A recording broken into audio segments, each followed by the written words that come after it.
ونعوذ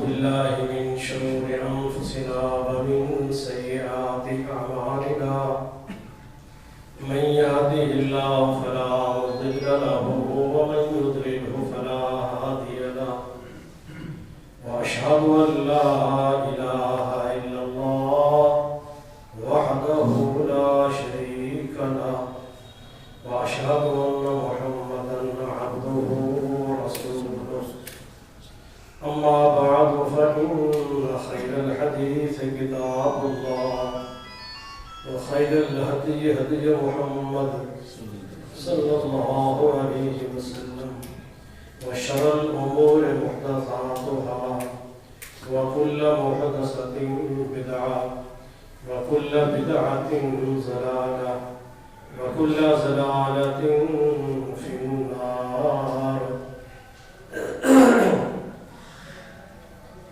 أعوذ بالله العظيم وبوجهه الكريم وسلطانه القديم من الشيطان الرجيم.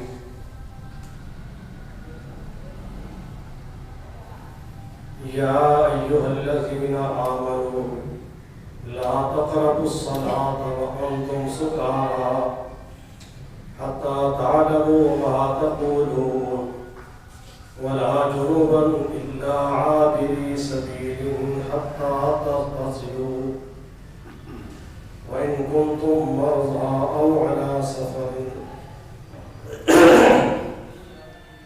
أو جاء أحد منكم من الغائط أو لامستم النساء فلم تجدوا ماء فتيمموا صعيدا طيبا فامسحوا بوجوهكم وأيديكم إن الله كان عفوا غفورا.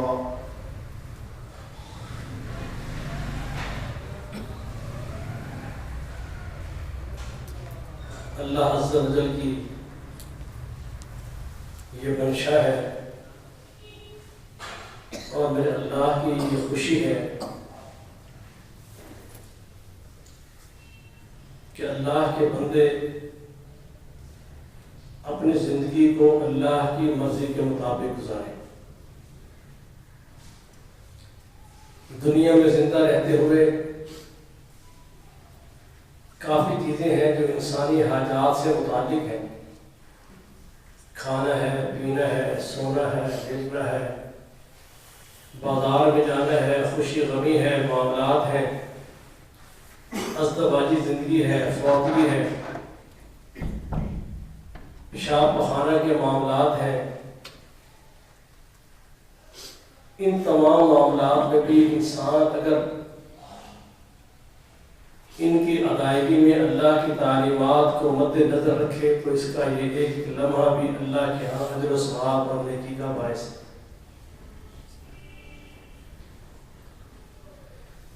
بڑی عجیب اللہ نے یہ بات کی ہے، ایک قانون اللہ نے وضع کر کے انسانوں کے سامنے رکھ دیا ہے کہ فَأَمَّا مَنْ ثَقُلَتْ مَوَازِينُهُ فَهُوَ فِي عِيشَةٍ رَاضِيَةٍ وَأَمَّا مَنْ خَفَّتْ مَوَازِينُهُ فَأُمُّهُ هَاوِيَةٌ وَمَا أَدْرَاكَ مَا هِيَ نَارٌ حَامِيَةٌ. کہ قیامت کے دن لوگوں کے نامہ اعمال تو لے جائیں گے، ترازو قائم کیا جائے گا. جو بندے نے دنیا میں ایک چھوٹی سے چھوٹی بھی نیکی کی ہوگی فَمَن يَعْمَلْ مِثْقَالَ ذَرَّةٍ خَيْرٍ يَرَهُ، وہ اپنے سامنے دیکھ رہا ہوگا کہ میں نے یہ فلاں نیکی کام کیا تھا. وہ اس کی نیکی کے پردے میں رکھ دی جائیں گی. وَمَن يَعْمَلْ مِثْقَالَ ذَرَّةٍ شَرٍّ يَرَهُ، اور جو اللہ کی ناراضگی کے دن اس نے گزارے ہوں گے، لمحات گزارے ہوں گے، گناہ کے کام کیے ہوں گے، وہ چاہے اس کی نظروں میں چھوٹا گناہ تھا یا بڑا گناہ تھا، وہ گناہ بھی اس کے سامنے اس کے گناہوں کے پردے میں رکھے جا رہے ہوں گے. اپنا ریکارڈ سامنے دیکھ کر کہے گا مالی حاضر کتاب لا یغادر صغیرۃ ولا کبیرۃ الا احصاها. کیسا نام اعمال میرا مرتب کر کے میرے سامنے لایا گیا ہے. اگر میں دنیا میں کوئی چھوٹی سے چھوٹی بھی غلطی کی تھی تو آج میرے گناہوں کے پردے میں میرے ریکارڈ میں وہ لا کر رکھ دی گئی ہے. کوئی بڑا گناہ کیا تھا تو وہ بھی آج شمار میں لیا جا رہا ہے. کوئی بھی میری زندگی کا عمل چھپایا نہیں گیا, چھپ سکا ہی نہیں. پورے کا پورا ریکارڈ بندوں کا اللہ کے سامنے پیش ہوگا. کیسے عجیب لمحات ہوں گے. کوئی کسی کا حامی مددگار اور دوست نہیں ہوگا. بارہا آپ قرآن مقدس کی روایتیں سن چکے ہیں. یوم لا یغنی مولا عن مولا شیئا. کوئی دوست, کوئی ساتھی, کوئی ہمدرد, کوئی ماں باپ, کوئی بیٹا, کوئی اولاد, کوئی بیوی, دنیا میں محبتوں کے چاہتوں کے تذکرے اور دعوے کرنے والے اللہ کے دربار اقدس میں جب حاضر ہوں گے تو ہر ایک اپنی جان چھڑانے کے لیے, دوسرے کو عذاب میں ڈلوانے کے لیے تیار ہوگا. اس کی خواہش ہوگی کہ میرے بیٹے اور میرا خاندان میری جگہ آگ میں جھونک دیا جائے اور مجھے بچا لیا جائے. بڑا سخت دن ہوگا میرے بھائیوں. ایک ایک نیکی کے انسان اپنے نجات کے لیے مارا پھرتا ہوگا اور ایک ایک گناہ سے بچنے کے لیے چہرے پر سیاہیاں پھیل چکی ہوں گی. فَأَمَّا الَّذِينَ اسْوَدَّتْ وُجُوهُهُمْ, تمہیں ایسے چہرے نظر آئیں گے جو اپنے کرتوتوں کی وجہ سے اور اللہ کے خوف کی وجہ سے سیاہ ہو چکے ہوں گے. وجوہ یومئذ ناظرہ, اور ایسے بھی چہرے موجود ہوں گے لوگوں کے بڑی تعداد میں ہوں گے, وہ بھی جن کے چہرے بڑے تر و تازہ ہوں گے, خوش و خرم ہوں گے. کیوں نہیں ہم آج ان باتوں پر غور کرتے. موت کا کوئی پتہ نہیں. میں آج ایک حدیث پڑھ رہا تھا کہ رسول اللہ صلی اللہ علیہ وسلم آپ رفع حاجت سے اٹھ کر آئے تو فٹافٹ مٹی پہ ہاتھ مار کے مٹی سے اپنے ہاتھوں کو صاف کیا. تھوڑی دور پانی لے کر آپ کے منتظر کھڑے تھے. صحابہ کہنے لگے اللہ کے رسول صلی اللہ علیہ وسلم, وہ جو دوست ساتھی آپ کے لیے پانی لیے کھڑے تھے, اللہ کے رسول پانی موجود تھا. پیارے پیغمبر علیہ السلام فرماتے ہیں میں نے پاکیزگی میں جلدی کی کہ واللہ عالم میں پانی تک پہنچ پاؤں گا یا نہیں پہنچ پاؤں گا. ان حالات کے اندر ہمارے سامنے جنازے اٹھ رہے ہیں, ہم دیکھ رہے ہیں حالات اور واقعات سامنے ہیں. جوانوں کے بھی جنازے ہیں, بچوں کے بھی ہیں, بوڑھوں کے بھی ہیں. لوگ باتیں کرتے ہیں بیچارے کی عمر تو کوئی زیادہ نہیں تھی, بس جلدی ہی چلا گیا. لیکن میرے بھائیوں, اس لیے ہمیں یہ حکم دیا گیا ہے یا ایھا الذین آمنوا اتقوا اللہ ولتنظر نفس ما قدمت لغد. ڈر جاؤ اللہ سے اور اپنے آنے والے کل کے لیے, قیامت کے دن حساب و کتاب, جزا و سزا کے لیے اپنے اعمالوں پر نظر رکھو کہ تم نے اپنے آگے حساب و کتاب کے پرڑوں میں کیا کچھ بھیج رکھا. میں نے جو قرآن مقدس کی آیت آپ کے سامنے تلاوت کی ہے,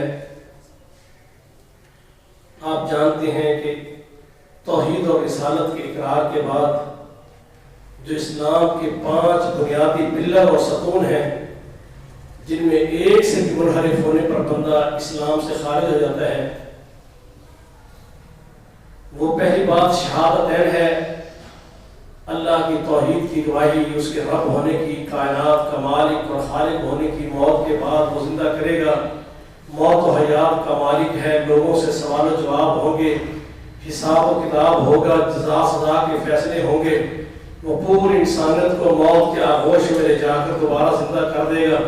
پھر اللہ پوچھے گا کوئی ہے میرے سوا جن کو تم دنیا میں اپنے سہارا بنایا کرتے تھے، جو تمہارے مددگار دوست ساتھی ہوتے تھے، تم فخر کرتے تھے کہ میں تنہا تھوڑا ہوں، اکیلا تھوڑا ہوں، برادری ہے، کنبہ ہے، سیاسی پارٹی ہے، میرے بڑے تعلقات ہیں، اقتدار ہے، معاملات ہیں، لیکن آج اللہ کے سامنے جب آئیں گے ایک ایک فرد سامنے آئے گا، کوئی اس کو دائیں بائیں کچھ نظر نہیں آئے گا، اکیلا اللہ کے سامنے کھڑا ہوگا۔ ان باتوں پر ایمان لانا کہ واقعی جو اللہ اس کے رسول علیہ السلام نے اللہ کی الوہیت کے بارے میں، عظمت کے بارے میں، طاقت قوت کے بارے میں، موت و حیات کے بارے میں، اعمال صالحہ اور بد کے معاملے میں، جزا و سزا کے معاملے میں، جنت جہنم کے بارے میں، فرشتوں کے وجود کے بارے میں پوری بات جو اللہ نے بیان کر دی ہے، اس کے رسول علیہ السلام نے بیان کر دی ہے، وہ حق ہے اور اس میں کوئی شک نہیں۔ اور محمد کریم علیہ السلام اللہ کے رسول ہیں، آپ صادق ہیں، امین ہیں، آپ آسمانوں سے اللہ کی طرف سے آنے والی خبروں کو من و عن بغیر تبدیل کے، تغیر کے، کمی بیشی کے اپنے اللہ کی مقرر کردہ فریضہ کو انجام دیتے ہوئے اللہ کے بندوں تک من و عن اللہ کی تعلیمات پہنچاتے ہیں، اور اللہ کے پیغمبر کی ہر بات اللہ کا دین ہے، شریعت ہے، خیر ہے، ہر شر سے بچاؤ ہے، اور محمد صلی اللہ علیہ وسلم پر ایمان لانا اتنا ہی ضروری ہے کہ رب کی توحید پر ایمان لانا ضروری ہے، کیونکہ محمد خود نہیں علیہ السلام رسول اللہ ہے جن کو اللہ نے مبعوث کر کے انسانیت کی ہدایت کے لیے بھیجا ہے۔ اس کے بعد سب سے پہلے جب اللہ کے سامنے بندے پیش ہوں گے اس عقیدے والے، اس عقیدے کے حامل لوگ جب پیش ہوں گے تو سب سے پہلے اللہ کے دربار میں ان سے جو سوال ہوگا وہ نماز کے بارے میں ہوگا۔ اس لیے نماز کے ترک کو کفر کہا گیا ہے۔ جس آدمی کا پنجگانہ نماز اللہ کے حکم پر، بلاوے پر، سنت رسول کے مطابق وہ اللہ کے حضور، اللہ کے دربار اقدس میں حاضری دے کر پنجگانہ نماز کی ادائیگی نہیں کرتا، وہ مسلمان نہیں ہے۔ یہ بندہ اللہ کے سامنے جب پیش ہوگا تو سب سے پہلا سوال ہی سے یہ کیا جائے گا کہ تیرا اللہ کے سامنے نماز کے معاملے میں، عبادات کے معاملے میں تیرا کیا رویہ تھا؟ فی جنات یتساءلون عن المجرمین ما سلککم فی سقر قالوا لم نک من المصلین۔ اہل جنت کو اللہ یہ احساس بخشیں گے کہ وہ اپنے ملنے جلنے والے، اٹھنے بیٹھنے والے، کاروباری تعلقات، خاندان، قرابت داری، ہمسائیگی، ہر ایک کی پہچان ان کے سامنے ہوگی، ہر ایک کو وہ دیکھ رہے ہوں گے اور پوچھیں گے کہ تمہیں جہنم میں کیا چیز لے گئی ہے، کیوں تم جہنم میں چلے گئے؟ ہم تو اللہ کی جنت کے بڑے پر رونق، پر وقار، پر عظمت آسائشات میں ہیں اور تم اللہ کے عذاب میں آئے ہو۔ قالوا لم نک من المصلین، وہ کہیں گے کہ ہم نمازی نہیں تھے۔ نماز عبادت کا ایک ایسا اہم جز ہے جس کی باقاعدہ طور پہ تیاری ہے، طریقہ کار ہے۔ محمد رسول اللہ صلی اللہ علیہ وسلم فرماتے ہیں، فرمایا یاد رکھ لو، یہ اللہ کے رسول کی حدیث بیان کرتا ہے، نبی صلی اللہ علیہ وسلم فرماتے ہیں ایک وہ بندہ ہے جس کی نماز قبول نہیں ہوتی، یہ وہ شخص ہے جس کا وضو صحیح نہیں، طہارت اور پاکیزگی نہیں، اگر پاکیزگی کے مراحل کو صحیح طور پہ ادا نہیں کیا، اللہ اس کی نماز کو قبول نہیں کرتا۔ اور جو شخص اللہ کے نام پر صدقہ خیرات کرتا ہے، اگر اس کا مال کا ذریعہ آمدنی حلال نہیں ہے اللہ اس کے مال کو بطور صدقہ قبول نہیں کرتا۔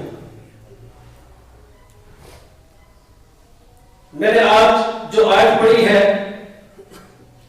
اس میں اللہ عز و جل نے اہل ایمان سے بات کی ہے، حالانکہ ہم بھی انسان ہیں، لیکن قرآن کا انداز دیکھیں، رب ذوالجلال کے کلام کا طریق دیکھیں، اللہ نے یا ایھا الناس علیحدہ کر کے باتیں کی ہیں اور یا ایھا الذین آمنوا علیحدہ کر کے باتیں کی ہیں۔ اہل ایمان کو اللہ نے اپنا کہا ہے، اپنی جماعت کہا ہے، اس لیے اللہ یہ چاہتا ہے کہ یہ اللہ کے ہاتھوں جہنم میں نہ جائیں، اللہ کے عذاب میں نہ چلیں۔ اس لیے ایک ایک بات پر محمد رسول اللہ صلی اللہ علیہ وسلم پر یہ قرآن اتار کر اللہ کے نبی کی زبان کے ذریعے اللہ اپنے اہل ایمان بندوں کو سمجھاتا ہے۔ فرمایا اے اہل ایمان لا تقربوا الصلاة وانتم سکارى حتى تعلموا ما تقولون، تم نے اس وقت تک نماز کے قریب نہیں جانا جب تک تمہیں یہ شعور نہ ہو کہ تم کیا کہہ رہے ہو، تمہارے ذہنوں پر نشہ سوار نہ ہو۔ نبی علیہ الصلوۃ والسلام کے صحابہ جب نیا نیا اسلام آیا، احکامات آ رہے تھے، صحابہ عمل کر رہے تھے، شراب بہت زیادہ استعمال تھی عرب کے معاشرے میں، لوگ بس سے اس نشے کے عادی تھے۔ اللہ عز و جل نے پہلا یہ آرڈیننس جاری کیا کہ یہ عبادت نماز جو اللہ سے ہم کلامی ہے، سرگوشی ہے، اللہ سے باتیں ہیں، اللہ سے راز و نیاز ہے، اللہ سے پیار ہے، بندہ جب اللہ کے قریب آ جاتا ہے اللہ فرماتے ہیں واسجد واقترب، اب کائنات کی کوئی چیز ایسی نہیں جو میرے بندے کو دور کر سکے۔ یہ بڑھ کر سب سے زیادہ جب سجدہ کرتا ہے سر زمین پر رکھ دیتا ہے اللہ کو اتنا پیار آتا ہے، اللہ کہتے ہیں میرا بندے سجدے میں آ کے میرے قریب آ جا، اللہ کے قریب ہو جاتا ہے بندہ۔ اللہ فرماتے ہیں جو عبادت کے لیے آئے ہو، لوگ نمازیں پڑھتے تھے، شراب کی ممانعت نہیں آئی تھی، شراب بھی پی لیتے، نماز بھی پڑھتے، امامت کرائی جا رہی ہے، مصلی پہ میرے پیغمبر علیہ السلام کے عظیم صحابی کھڑے ہیں، قرآن کی تلاوت شروع کی، قل یا ایھا الکافرون لا اعبد ما تعبدون۔ اس آیت میں بار بار تکرار ہے آیات کا، نشے کی وجہ سے الفاظ گڑبڑ ہونا شروع ہو گئے، سورت ختم نہیں ہو رہی تھی، بار بار ریپیٹ ہو رہا تھا، ذہن میں اثرات تھے۔ اللہ فرماتے ہیں ایسی حالت میں نماز نہ پڑھا کرو۔ اب سوچئے نماز جو اللہ سے قریب کرتی ہے، اللہ سے ملاقات ہے، اللہ سے ہمراہ ہونا ہے، اللہ سے راز و نیاز کی باتیں کرنی ہے، اللہ سے چھپ چھپ کے اپنے خطاؤں کو معاف کرانا ہے، اللہ کے ساتھ اپنے تعلق کو پیار کو واضح کرنا ہے۔ اور جب اللہ کہے تو میرے قریب نہ آئے اس حالت میں، تو اہل ایمان کے دل پہ چوٹ لگی کہ یہ کیسی خبیث چیز ہے جس کے استعمال سے ہمارا رب ہمیں اپنے قریب نہیں کرتا۔ انہوں نے شراب سے پیچھے ہٹنا شروع کر دیا۔ یا فرمایا حتی تعلموا ما تقولون، تمہیں علم تو ہو کہ تم اللہ کے سامنے اللہ سے باتیں کیا کر رہے ہو، اللہ کے سامنے کھڑے ہو ہاتھ باندھ کے، تمہیں پتہ ہے۔ اسے رسول اللہ صلی اللہ علیہ وسلم نے مسجد نبوی میں دیکھا ایک رسی بندھی ہوئی ہے، عورتوں کے حصے میں عورتوں کے جو پورشن بنا ہوا تھا، نبی صلی اللہ علیہ وسلم نے اس پردوں کے پیچھے جہاں آپ کے ازواج مطہرات تھیں، آپ نے رسی دے کر پوچھا کہ کس نے باندھی ہے؟ کہا اللہ کے رسول ام المومنین سیدہ زینب رضی اللہ عنہا، اہل بیت کی عظیم فرد، اللہ کے نبی انہوں نے رسی باندھی ہے، پوری رات اللہ کی عبادت میں کھڑے رہنے کا شوق ہے، نیند سے تیز جھٹکے آتے ہیں، گرتی ہیں، تو اس رسی کے اوپر سے اپنا ہاتھ کر کے بغل کے نیچے رسی کر کے اس طرح اپنے ہاتھ باندھ لیتی ہے، جھٹکا آئے تو گرے نہیں، نیند کی وجہ سے کر کے نماز متاثر نہ ہو۔ نبی اسلام فرمانے لگے کھولو اس رسی کو، اپنے رب سے اس وقت تک اس کے ساتھ ہی باتوں میں کھڑے رہو جب تم رب کو اپنے شعور سے باتیں کر رہے ہو، تمہیں پتہ ہے اللہ سے کیا کہہ رہے ہیں۔ حتیٰ تعلموا ما تقولون، رات یہ بھی سوچنے کی بات، کتنے ہم میں مسلمان ایسے ہیں جو اللہ کے دربار اقدس میں کھڑے ہیں، اللہ اکبر کہہ کے ہاتھ باندھے کھڑے ہیں، پتہ ہی نہیں ہم کیا کہہ رہے ہیں۔ کبھی دکانوں میں بیٹھے ہیں، کبھی حساب و کتاب کر رہے ہیں، کبھی باتیں بھول جاتے ہیں، کبھی رکعتیں یاد نہیں رہتی، کبھی سورت یاد نہیں رہتی، کبھی تشہد میں کچھ پڑھ رہے ہیں، ذہنی طور پہ حاضر نہیں۔ اب لوگ کہتے ہیں کہ اللہ تو قرآن میں وعدہ کرتا ہے کہ ان الصلاۃ تنہی عن الفحشاء والمنکر، کہ نماز برائی اور بے حیائی سے روک دیتی ہے۔ یہ ہو ہی نہیں سکتا کہ ایک مسلمان مرد اور عورت اللہ کے حضور پنجرانہ نماز پڑھتے ہیں، پھر حرام کی کمائی کے گھروں میں آتی ہو، بے حیائی کی باتیں کرتے ہو، آوارگی کا چلن چلتے ہو، اور اللہ کے ہاں اس قسم کا کردار ادا کرتے ہو جس سے دیوس اور بے غیرتی آتی ہو۔ یہ ایسا نہیں ہو سکتا۔ لوگ پوچھتے نماز پڑھنے والے کو ہم نے دیکھا ہے، نماز بھی پڑھتے ہیں، چوری بھی کرتے ہیں، نماز بھی پڑھتے ہیں، مسجد کے اندر بے غیرتی اور بے حیائی کرتے ہیں، بنا کیا ایسا کیوں ہے؟ اس لیے کہ حتیٰ تعلموا ما تقولون، اسے پتہ ہی نہیں کہ اللہ سے کیا کہہ رہا ہوں۔ اسے معلوم ہوتا ہے کہ وہ نماز اللہ کے ہاں قبول نہیں ہو رہی جس نماز میں آپ اللہ سے پیار کی، محبت کی، مغفرت کی، معافی کی، خوف کی باتیں نہیں کر رہے۔ آپ سجدے سے اٹھ کے بیٹھتے ہیں، اللہم اغفر لی وارحمنی، اللہ جو کچھ کر کے تیرے پاس آیا ہوں، تیرا خطا کار بندہ ہوں، اللہ کس کے پاس جاؤں، کس در پہ حاضری دوں، خطاؤں سے لپٹا ہوا آیا ہوں، مالک مجھ کو بخش دے۔ وارحمنی، اللہ کوئی تیرے ساتھ میرا کلیم نہیں ہے، کچھ تجھ پر میرا کوئی بلیم نہیں ہے، بات تیری ہے، وارحمنی، تیری رحمت کا محتاج ہو اللہ، رحم کرتے ہو مجھ کو معاف کر۔ اللہ سے باتیں کرو گے، شعور سے کرو گے، اللہ مغفرت بھی کرے گا، اللہ رحمت بھی کرے گا۔ واہدینی، اللہ اسی راہ پہ رکھ جس پہ تو راضی ہے، اللہ اسی راہ پہ تمہیں قائم رکھے گا، گناہوں سے بچائے گا۔ حضرات کوئی فائدہ نہیں ہے ایسے اہل حدیث کہلانے کا کہ آپ 10 سال سے اہل حدیث تو ہو اور آپ کو سبحانک اللہم کے پتہ نہ ہو کہ میں نے اللہ سے کیا پیار کی باتیں کی ہیں، تمہیں سورہ فاتحہ کے بارے میں پتہ نہیں میں اللہ سے کیا کہہ رہا ہوں۔ یقین جانیے اگر ایک آدمی اللہ سے محبت کی خاطر صرف 1 گھنٹہ روزانہ لگائے، 1 ہفتے سے زیادہ ٹائم نہیں لگے گا تو اس کو پوری نماز مکمل ترجمے کے ساتھ، شعور کے ساتھ یاد ہے۔ اب اللہ سے باتیں کرے گا، اللہ کیوں نہیں دے گا؟ لیکن اس کے لیے اللہ فرماتے ہیں کہ ولا جنبا،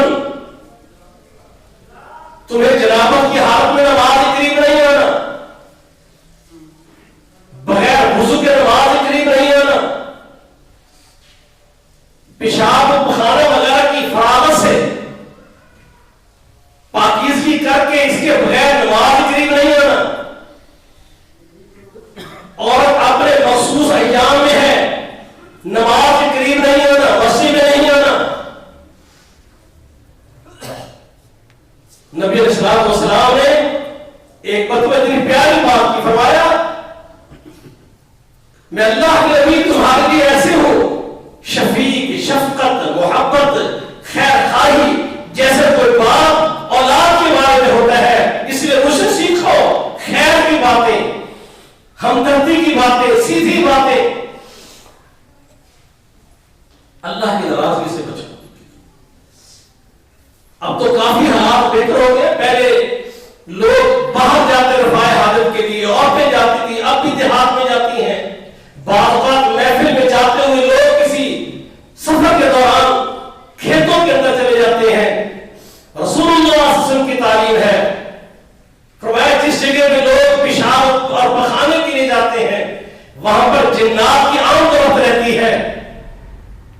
وہ تمہیں تنگ کر سکتے ہیں، تمہیں ستا سکتے ہیں، تمہیں دکھ دے سکتے ہیں. اس لیے فرمایا کہ تم ایسی جگہ پر جاؤ. 2-3 باتوں کی اللہ کے پیغمبر نے نصیحت کی ہے. فرمایا 2 لعنت والے کاموں سے بچ رہے تم. ایسا نہ ہو کہ تم پر لعنتیں آ رہی ہیں. سائے کی جگہوں میں بیٹھ کر پیشاب نہیں کرنا.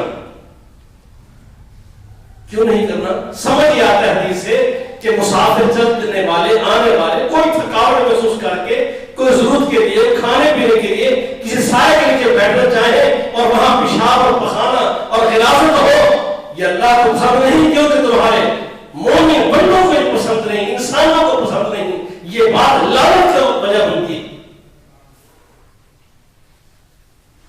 لوگوں کے راستوں میں پیشاب پخانا نہیں کرنا جہاں سے لوگ گزر ہوتے ہیں. یہ ذمہ دار حضرات جو رکبوں پہ جاتے ہیں اپنے لوگوں کو سمجھائیں، بتائیں. وہ دریا نہیں چلتے ہوئے راستے پر بھی ایسا کر لیتے ہیں.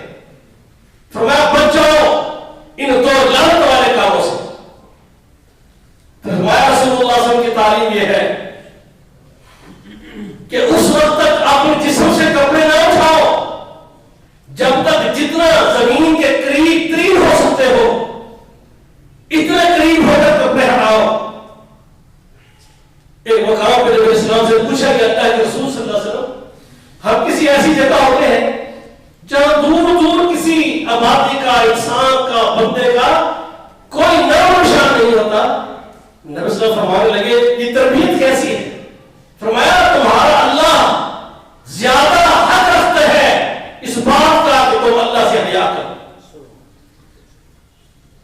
فرمایا رسول اللہ صلی اللہ علیہ وسلم نے کہ پیشاب اور پخانے کے وقت اگر کوئی اکٹھے مرد اور عورتیں، دوست یا خواتین کا کوئی جم کر کوئی عورتیں جا رہی ہیں، جب پیشاب اور پخانے کا معاملہ آئے چھپ جائے ایک دوسرے سے. میں پڑھ رہا تھا رسول اللہ صلی اللہ علیہ وسلم مکے سے اس حالت میں ایسے ایک مقام پہ جاتے جو عام پبلک کی عبادت اس کے یعنی آبادی سے 2 سے 3 میل کے فاصلے پر جگہ ہوتی، چھپ جاتے تھے آپ لوگوں سے.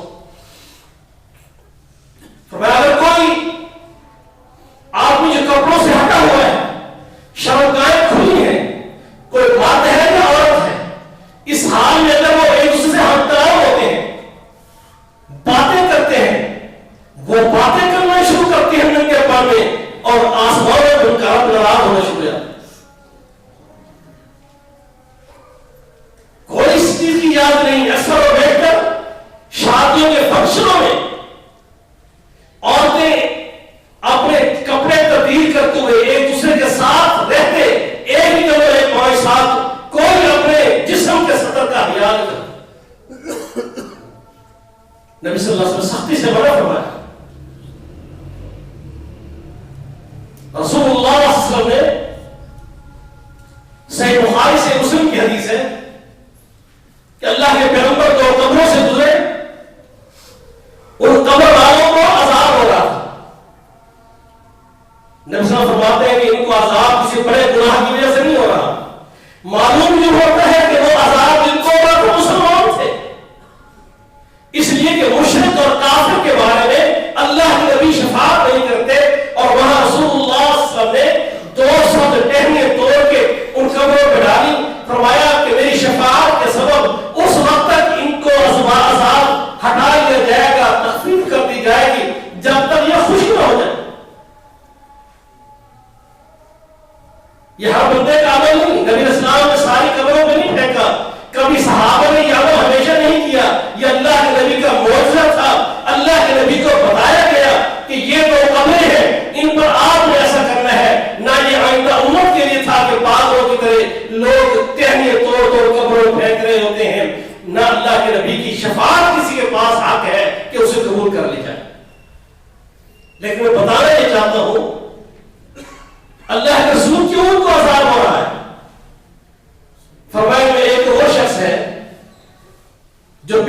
کرتے ہوئے احتیاط نہیں کرتا تھا. آج سے پہلے میرے ذہن میں تھا کہ اس سے مراد چھینٹے وغیرہ کپڑے پڑ جانا. اللہ کی قسم ہے اسلام سے پڑھ کر باحیا دین دنیا میں کوئی نہیں. حدیث میں لفظ ہے دو، حدیث کے دو اس کے یہ ترک ہے، حدیث کے دو طریقوں سے بیان ہوا. ایک میں ہے کہ پیشاب میں احتیاط نہیں کرتا تھا، دوسرے میں صراحت ہے کہ جب پیشاب کرتا اپنے سطر پوشی کا خیال نہیں کرتا تھا. جہاں مسجد لوگ بھی کھڑے آپ کو کتنے کپڑے اٹھایا بیٹھ گئے، لوگ مذاق کر رہے ہنس رہے، پرواہ کوئی نہیں کرتا.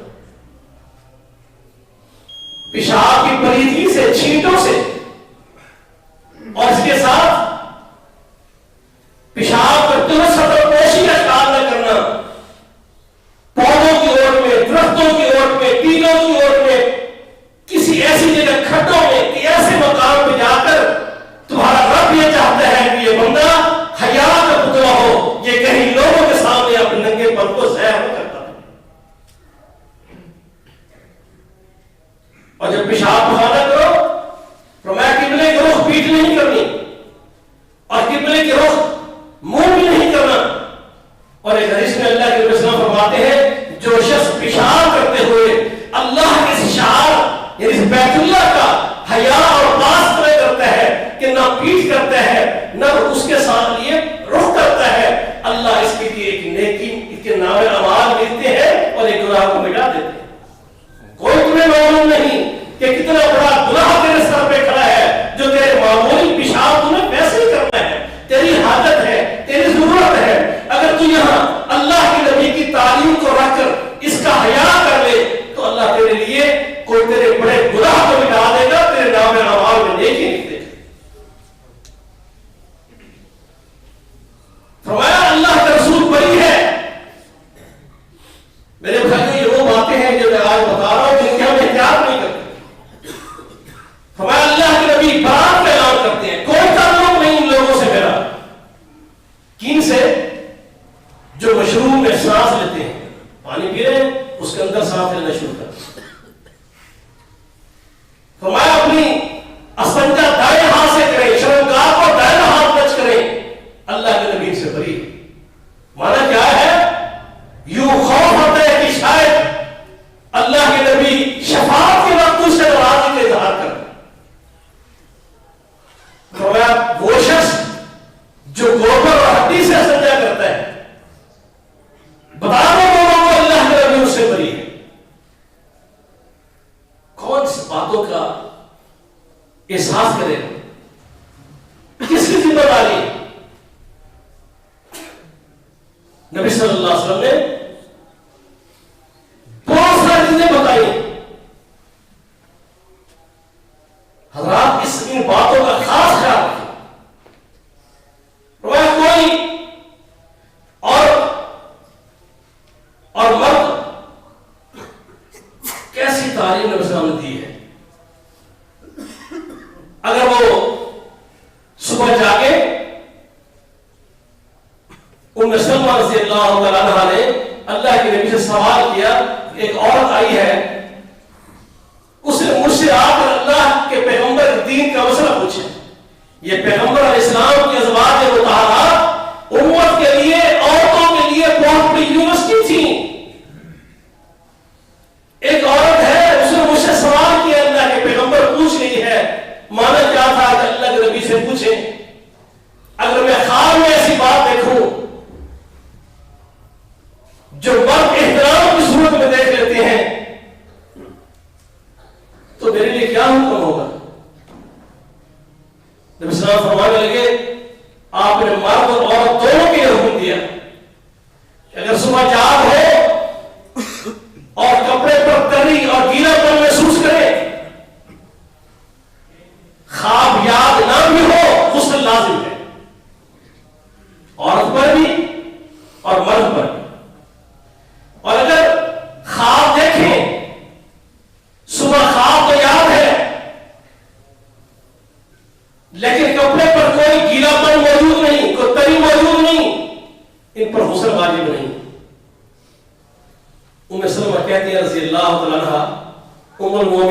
کرتے اللہ کے رسول صلی اللہ علیہ وسلم.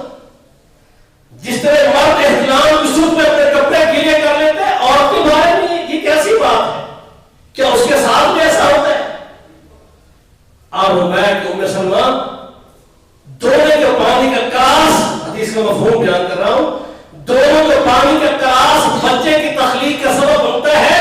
تو نے دیکھا نہیں کبھی بچہ ماں کی شکل میں جا رہا ہوتا ہے اور کبھی باپ کی شکل اختیار کر رہا ہوتا ہے. میرے بھائیوں، اس معاملے میں جنابت کی صورت میں پاکیزگی یہ نماز کے رسول اللہ صلی اللہ علیہ وسلم اگر رفع حاجت سے واپس آئے، آپ کو سلام کیا گیا، آپ نے سلام کا جواب نہیں دیا، جب تک استنجا کر کے فارغ نہیں ہوئے، فرمایا اللہ کے نبی نے یہ پسند نہیں کیا کہ وعلیکم السلام کا معنی کیا تھا، میرے اللہ اس پر سلامتی نازل فرما. میں نے اس حال میں پسند نہیں کیا کہ میں اللہ کی سلامتی، اللہ کا نام لے کر اپنے اس حالت میں نام لوں، میں نے اس کو پسند نہیں کیا. اس لیے میرے بھائیوں، کچھ باتیں اور بھی ہیں انشاءاللہ. خواہش ہے کہ طہارت کے بارے میں، پھر وضو کے بارے میں، پھر نماز کے بارے میں ہم ایسی باتیں آپس میں بیٹھ کے کریں اس جمعے کے خطبے میں، جن سے ہم اپنی بھلائی اور خیر کو زیادہ سے زیادہ حاصل کریں. اور یہ باتیں معمولی نہیں ہیں، ان کی گرفت بھی بڑی سخت ہے اور ان پر عمل کرنے سے اجر و ثواب بہت زیادہ ہے. وما علینا.